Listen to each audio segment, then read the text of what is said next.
പ്രവാചകൻ പലപ്പോഴുമൊക്കെ ആ ഉഹുദ് മലയുടെ മുകളിൽ കയറി പോകാറുള്ളത് ഒരു പതിവായിരുന്നു. അങ്ങനെ ഒരു തവണ പോയപ്പോൾ റസൂലുള്ളാഹി സ്വല്ലല്ലാഹു അലൈഹി വസല്ലമ ഒരു വലിയ പ്രവചനം നടത്തി. 4 പേരാണ് പോയത്. 1 നബി സല്ലല്ലാഹു അലൈഹി വസല്ലം, 2 അബൂബക്കർ സിദ്ദീഖ് റളിയല്ലാഹു അൻഹു, 3 ഉമർ ഇബ്നുൽ ഖത്താബ് റളിയല്ലാഹു അൻഹു, 4 ഉസ്മാൻ ഇബ്നു അഫ്ഫാൻ റളിയല്ലാഹു അൻഹു. അവര് 4 പേരും ഉഹുദ് മലക്ക് മുകളിലേക്ക് പോയപ്പോൾ ഉഹുദ് മല ഒന്ന് വിറച്ചപ്പോൾ നബി സല്ലല്ലാഹു അലൈഹി വസല്ലം ഉഹുദ് മലയോട് സംസാരിച്ചു. ഉഹുദേ, നിനക്കെന്താണ് പറ്റിയത്?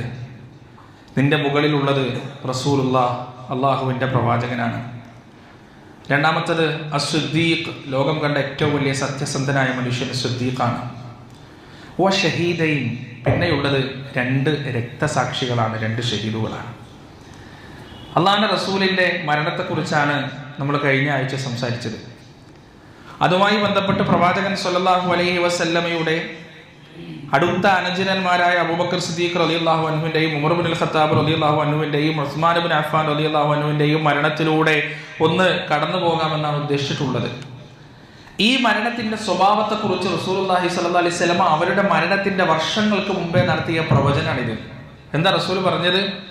നിന്റെ മുകളിലുള്ളത് 1 അള്ളാഹുവിൻ്റെ പ്രവാചകനാണ്, രണ്ടാമത്തത് ലോകം കണ്ട ഏറ്റവും വലിയ സത്യസന്ധനാണ്, പിന്നെയുള്ളത് 2 ഷഹീദുകളാണ്, 2 രക്തസാക്ഷികളാണ്. സുബ്ഹാനല്ലാഹ്, പ്രിയപ്പെട്ടവരെ, റസൂലുള്ളാഹി സ്വല്ലല്ലാഹു അലൈഹി വസല്ലമ മരണപ്പെട്ടത് ഷഹീദായിട്ടല്ല, രക്തസാക്ഷിയായിട്ടല്ല, സ്വാഭാവിക മരണമാണ്.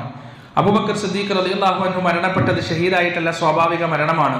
എന്നാൽ ഉമർ ഇബ്നുൽ ഖത്താബ് റളിയല്ലാഹു അൻഹുവിൻ്റെയും ഉസ്മാൻ ഇബ്നു അഫ്ഫാൻ റളിയല്ലാഹു അൻഹുവിൻ്റെയും രക്തസാക്ഷിത്വമാണ്, അവർ ഷഹീദായിട്ടാണ് മരണപ്പെട്ടിട്ടുള്ളത്. അള്ളാഹുവിൻ്റെ പ്രവാചകന്റെ പ്രവാചകത്വത്തിന്റെ തെളിവ് വിളിച്ചോതുന്ന എത്രയോ പ്രവചനങ്ങൾ ആ ജീവിതത്തിൽ വളരെ കൃത്യമായി നമുക്ക് കാണാൻ സാധിക്കും. അബൂബക്കർ സിദ്ദീഖ് റളിയല്ലാഹു അൻഹുവിന്റെ മരണവുമായി ബന്ധപ്പെട്ട് വലിയ സംഭവവികാസങ്ങൾ നമുക്ക് കാണാൻ കഴിയില്ല. അള്ളാഹുവിന്റെ റസൂലിന്റെ മരണം പോലെ തന്നെ ഏകദേശം റസൂൽ സല്ലല്ലാഹു അലൈഹി വസല്ലമയുടെ മരണവുമായി സാമ്യത തോന്നിക്കുന്ന രീതിയിലായിരുന്നു അബൂബക്കർ സിദ്ദീഖ് റളിയല്ലാഹു അൻഹു മരണപ്പെടുന്നത്. ഇസ്ലാമിക സാമ്രാജ്യത്തിന്റെ, ഇസ്ലാമിക രാജ്യം 2.5 വർഷം മാത്രമാണ് അബൂബക്കർ സിദ്ദീഖ് റളിയല്ലാഹു അൻഹു ഭരിച്ചത്.